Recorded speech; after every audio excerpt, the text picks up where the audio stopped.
What would you do if you were 20 years old, cast out with nothing but the clothes on your back, and the only shelter left to you was a half-sunken houseboat rotting in a Louisiana swamp that everyone swore was cursed? That was the reality facing Delphine Auclair in the autumn of 1888,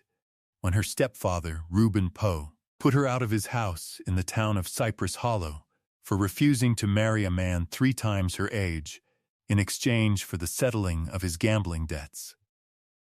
She left with $4 sewn into the hem of her skirt, a small knife that had belonged to her late mother, and little else besides her own 2 hands. Wandering along the bayou's edge, half-starved and desperate for any roof at all, she found an old flatboat cabin sunk to its gunwales in the black water near Moccasin Bend, abandoned so long that the parish clerk practically gave it away for $2, laughing as he signed the paper, certain she'd bought herself nothing but a grave with a view. But beneath the waterlogged planks of that sunken hold lay something sealed away for decades, something that would not only save her life, but would quietly right a wrong the whole parish had spent a generation trying to forget. Settle in, and let us tell you the story of Delphine Auclair. If you're watching this from somewhere the world has written off as forgotten too, tell us in the comments where you're tuning in from tonight. And if these slow, true-feeling frontier stories mean something to you, we'd be so grateful if you'd follow or subscribe to our channel, so the next story finds its way to you as well. Delphine had been born on the banks of the Atchafalaya, in a cabin her father built with his own hands the year before he drowned checking his trot lines in a flood that took 3 other men from Cypress Hollow with him. She was not yet 4 when it happened, too young to remember his face clearly, but old enough that the sound of moving water never again felt entirely safe to her, even as she grew to know the swamp better than most men twice her age. Her mother, Adeline, a healer of some local renown who mixed her remedies from the same bitter roots and barks her own Acadian grandmother had taught her, raised Delphine largely alone in those years, and it was from her mother that Delphine learned 2 things that would matter more than she could have guessed: the patient, careful work of tending to what was broken, whether a wound, a fevered child, or a piece of ruined property nobody else wanted to touch, and a fierce, unshakable belief that nothing in this world was ever truly worthless, only misunderstood or neglected. Adeline used to say, stirring her kettles by lamplight while Delphine ground herbs beside her, that the swamp itself was proof of this, a place outsiders called wasteland and ruin, when in truth it was thick with medicine, with fish, with cypress wood strong enough to outlast 100 years of storms, if only a person knew how to read it rightly. Delphine absorbed this lesson the way a child absorbs the shape of her own name, without even realizing she was learning it, and by the time she was 12, she could identify a dozen medicinal plants along the bayou, splint a broken wing, and read the water's mood well enough to know when a storm was coming hours before the sky confirmed it. When Delphine was 13, her mother remarried, out of a practical need for a man's name and a man's protection in a hard country, to a widower named Reuben Poe, who ran a modest trading post at the edge of town. For a few years, the arrangement seemed a fair one. Reuben was not warm, but neither was he unkind, and Adeline's steady hand kept the household in balance, even as Reuben's fondness for card games at the Riverside Tavern grew from an occasional vice into something closer to a hunger. It was only after Adeline's death from a lung fever, when Delphine was 17, that the true shape of Reuben Poe revealed itself. The way a swamp reveals its true depth only once the water recedes. Without his wife's quiet, steadying presence, Reuben's debts multiplied swiftly, and Delphine, now the only woman in the household, found herself doing the work of 3: cooking, cleaning, keeping what books Reuben would allow her near, and increasingly, fielding the visits of men to whom her stepfather owed money he had no way of repaying. She held the household together for 3 more years, through sheer stubborn competence, the same competence her mother had instilled in her. Mending what could be mended, and stretching what little there was to stretch, never once suspecting that her own steadiness would eventually be treated by Reuben as just one more asset to be spent. The end came in the spring of Delphine's 20th year, when Reuben posed debts to a river merchant named Osgood Trask, grew large enough that Trask, a widower of some 50-odd years, with a reputation for cruelty toward his hired hands, proposed a solution that would settle the account entirely: marriage to Delphine, along with a modest dowry of land Reuben still held title to along the bayou. Delphine refused the moment the arrangement was explained to her. Calmly, but with a finality that left no room for negotiation, and when Reuben pressed her, reminding her of everything he claimed to have provided her over the years, she found herself, for the first time in her life, speaking to him with her mother's own steel in her voice, telling him that she would not be sold to settle a debt that was never hers to begin with. Reuben's response was swift and without mercy. He told her that a girl who would not contribute to the solving of the household's troubles had no further claim to its shelter, and within the week he had informed her that her belongings had already been set outside the trading post's back door, and that she was not to return. Delphine stood in the yard that evening with a small bundle containing her mother's knife, a shawl, a comb, and $4 she had managed to save in secret over years of small mendings done for neighbors. And she understood, with a clarity that frightened her, that she was entirely alone in the world for the first time since her mother's death, with nowhere in Cypress Hollow left to turn. She spent that first night in the loft of a sympathetic neighbor's barn, and the following days wandering the edges of the parish, taking what small work she could find, mending nets, tending a sick child, gathering medicinal roots to sell to the apothecary, while she tried to determine where a friendless woman with almost nothing might find a roof that did not depend on someone else's charity, or someone else's terms. It was an old trapper named Silas Broussard, gruff but not unkind, who mentioned to her almost in passing that there was an old flatboat cabin sunk in the shallows near Moccasin Bend, abandoned so long that the parish had long since given up trying to sell it, and that the clerk in town would likely part with the salvage rights for next to nothing just to be rid of the paperwork. Delphine, with nothing left to lose, and a swamp-bred instinct that told her a sunken boat was, at the very least, dry ground once the water was bailed from it, walked the 4 miles into town the next morning and found the clerk exactly as Silas had described, eager to be rid of an asset that had sat unclaimed on his books for over a decade. He told her the boat had belonged, as best anyone could recall, to a river peddler named Josiah Marsh, who had vanished sometime around 1861, right around the outbreak of the war, and that the vessel had sat sinking slowly into the bayou mud ever since, avoided by locals who claimed the water around it never quite sat right, prone to strange currents and unsettling stillness that no one could fully explain. For $2, he signed over the salvage rights without a second thought, warning her with a thin, amused smile that she'd likely bought herself nothing but rot, mud, and the kind of foolish reputation that came from setting up house in a place respectable folks avoided. Delphine did not mind being thought foolish. She had, by that point in her life, grown fairly used to being underestimated. And she had learned from her mother that being underestimated was often simply the price of being the only one willing to look closely at something everyone else preferred to ignore.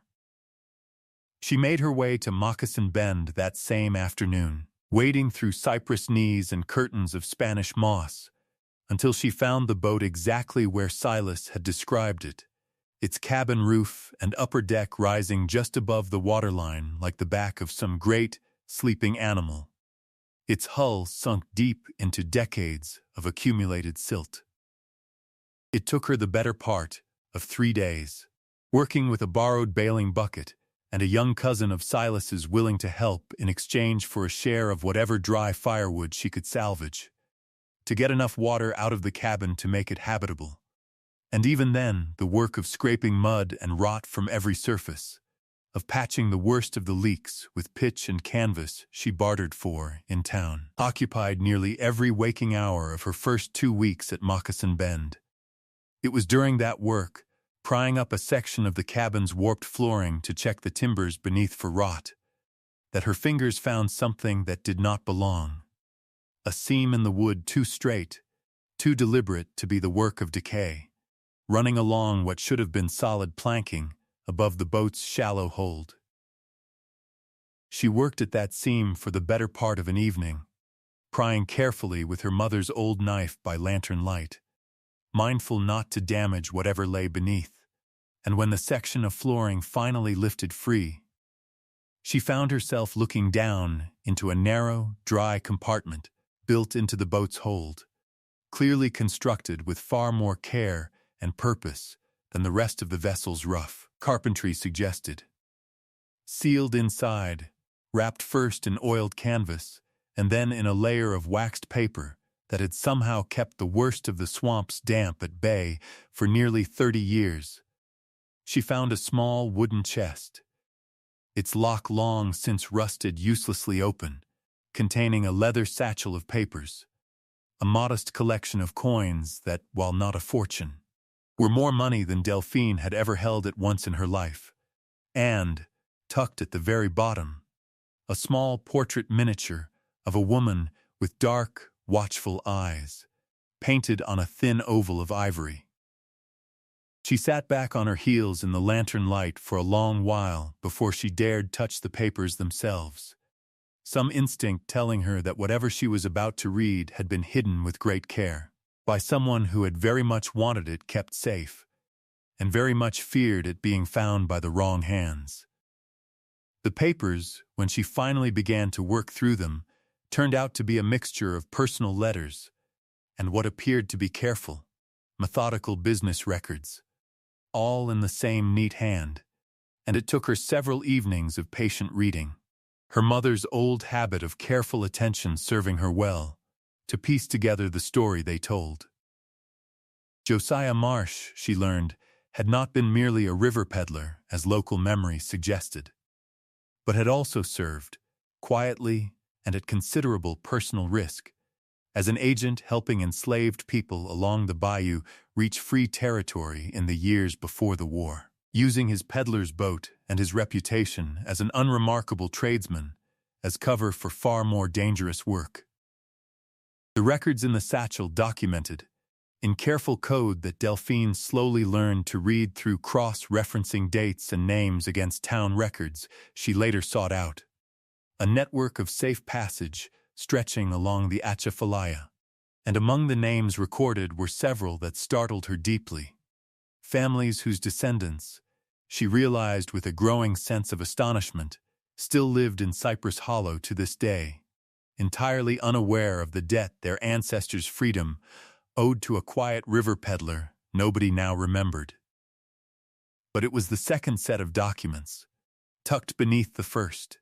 that carried the weight that would eventually reshape not just Delphine's own fortunes, but the fortunes of the town itself. A set of land deeds and a personal ledger showing that Josiah Marsh had, in the years before his disappearance, been quietly purchasing parcels of bayou land in his own name on behalf of several of the very families he had helped to freedom, intending to hold the deeds in trust until it was safe to transfer them formally, a plan interrupted, it seemed, by whatever fate had befallen him in 1861, leaving those families' rightful land purchases buried and forgotten in a sunken boat for nearly 3 decades, while the parish quietly allowed those same parcels to be absorbed, unclaimed, into the holdings of other, more prominent families.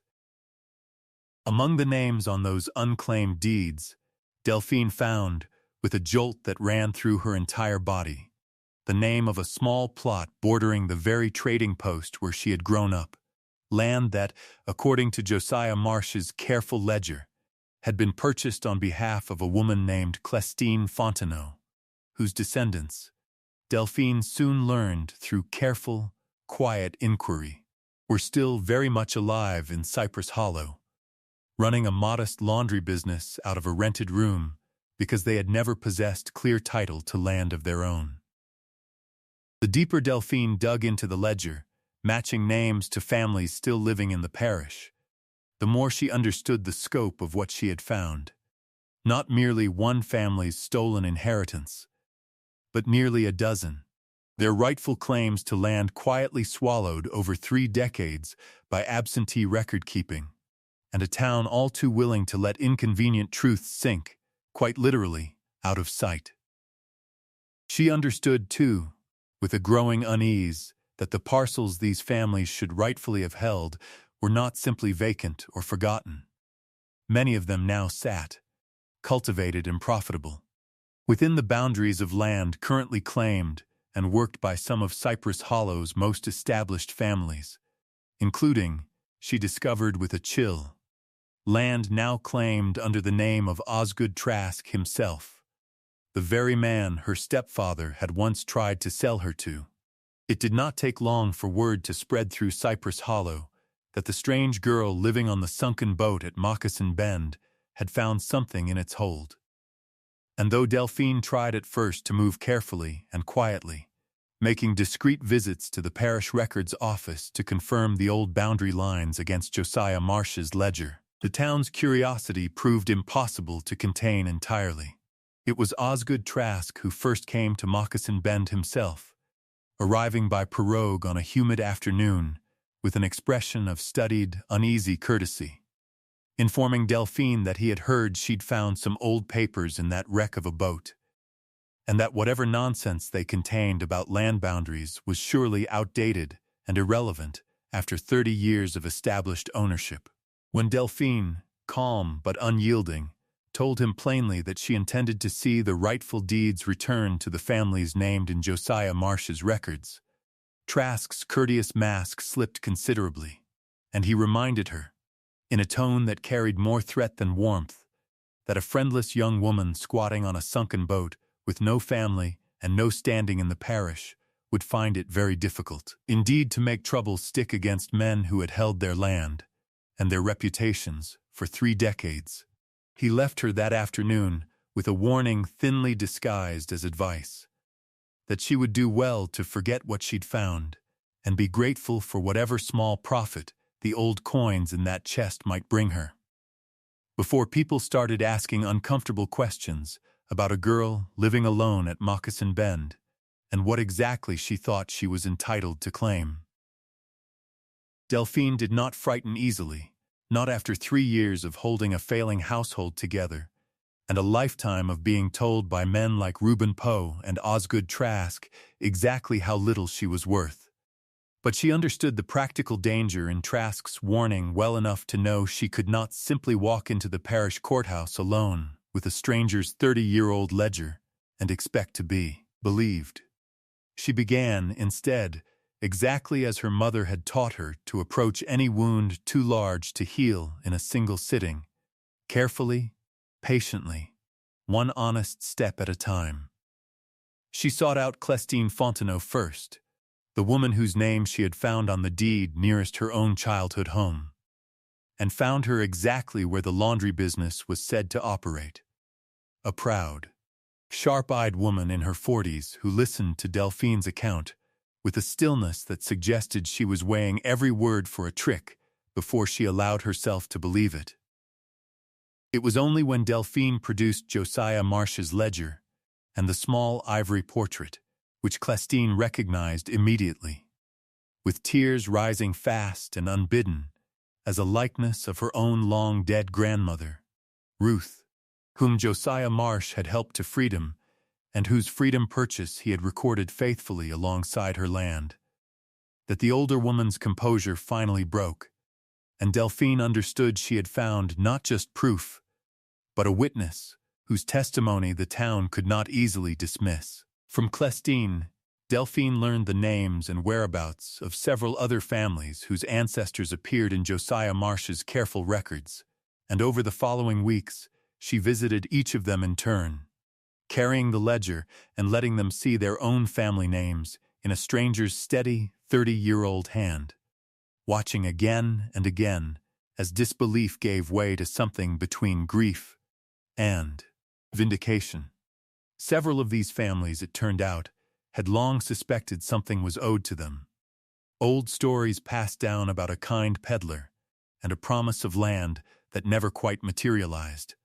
Stories that had hardened over decades into the kind of half-believed family legend nobody quite dared to pursue against the established power of men like Osgood Trask. With Clestine's help, Delphine also located an elderly former riverboat clerk named Amos Gilbeau,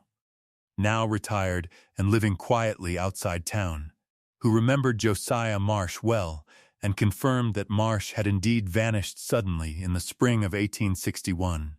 With persistent rumors at the time that he had been reported to Confederate sympathizers as an abolitionist agent and had either fled the territory in haste or met with foul play before he could formalize the land transfers he'd been quietly arranging. Rumors that, Amos admitted with evident shame, most of the town had simply chosen not to investigate too closely, given the convenience of leaving those parcels available for other, more prominent families to absorb in the years that followed. Armed with the ledger, the corroborating memories of Clestine and several other families, and Amos Gilbeau's willingness to testify to what he remembered of Josiah Marsh's disappearance, Delphine approached the parish's newly appointed land commissioner, a cautious but reasonably fair-minded man named Judge Elias Cormier, who had only recently taken up his post and had no particular loyalty to the established arrangements of Cypress Hollow's older families. Judge Cormier examined the ledger and deeds with careful attention over several sittings,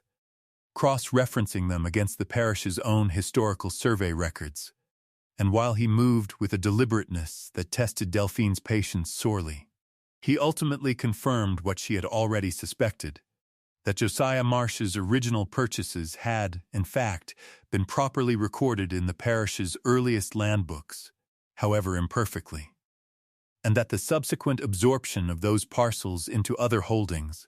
including a significant portion of Osgood Trask's own land, had never been formally, legally justified, resting instead on decades of unchallenged assumption rather than any lawful transfer of title. Osgood Trask, when summoned before the commissioner to answer for the discrepancy, blustered and threatened and produced what documentation he could, but found himself, for the first time in his long and comfortable tenure in Cypress Hollow, facing a record-keeper more interested in the accuracy of the parish's books than in the preservation of his reputation, and a room full of families finally willing to speak the old, half-buried stories aloud rather than let them sink again into convenient silence. The resolution, when it finally came, was neither swift nor simple, involving months of careful surveying and negotiation. But by the following spring, Judge Cormier had overseen the formal transfer of clear title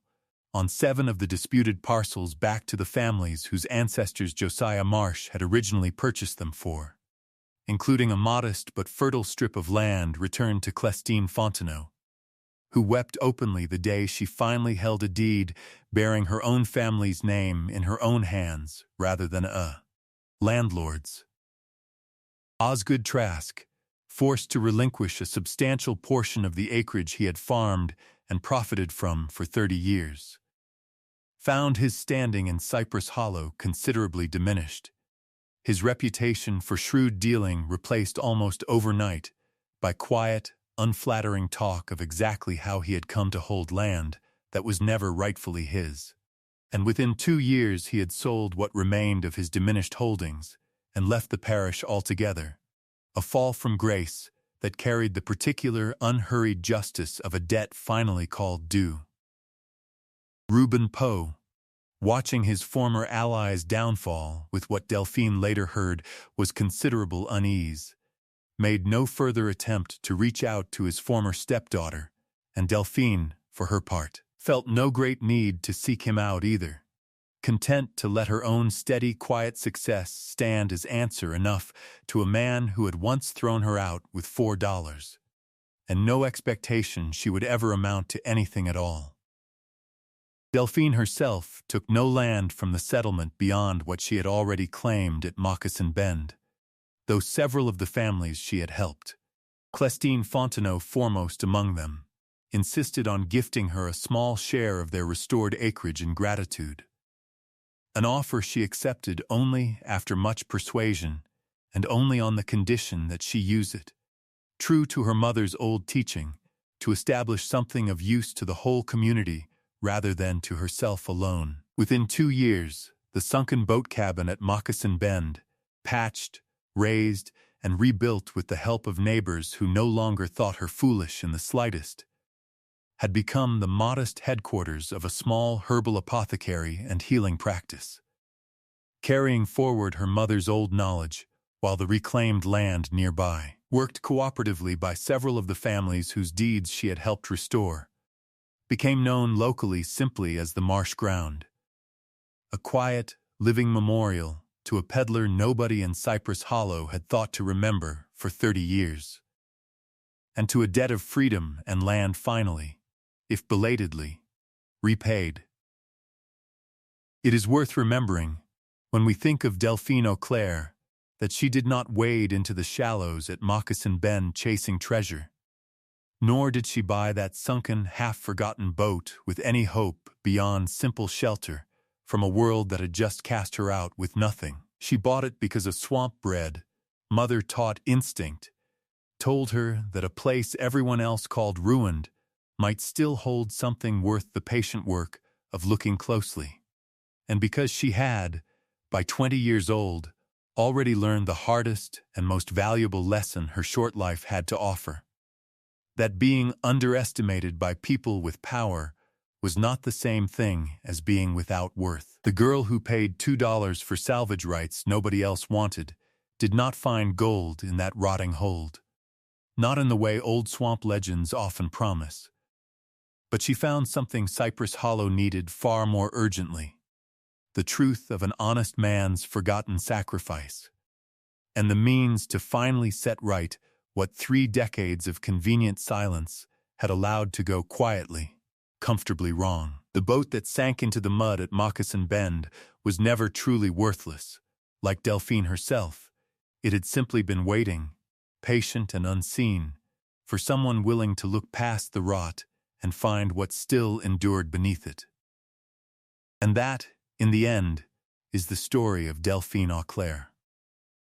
Thank you so much for spending this time with us tonight and letting Delphine's story keep you company. If something in it stayed with you, we'd be so grateful if you'd share it with someone who needs the reminder that being overlooked is never the same as being without value. And if you haven't already, please take a moment to follow or subscribe to our channel so the next story finds you too. Before you go, we'd love to hear from you. What is a time you found real worth in something or someone that the rest of the world had already given up on? Leave it for us in the comments. We read every one. Until next time, stay close.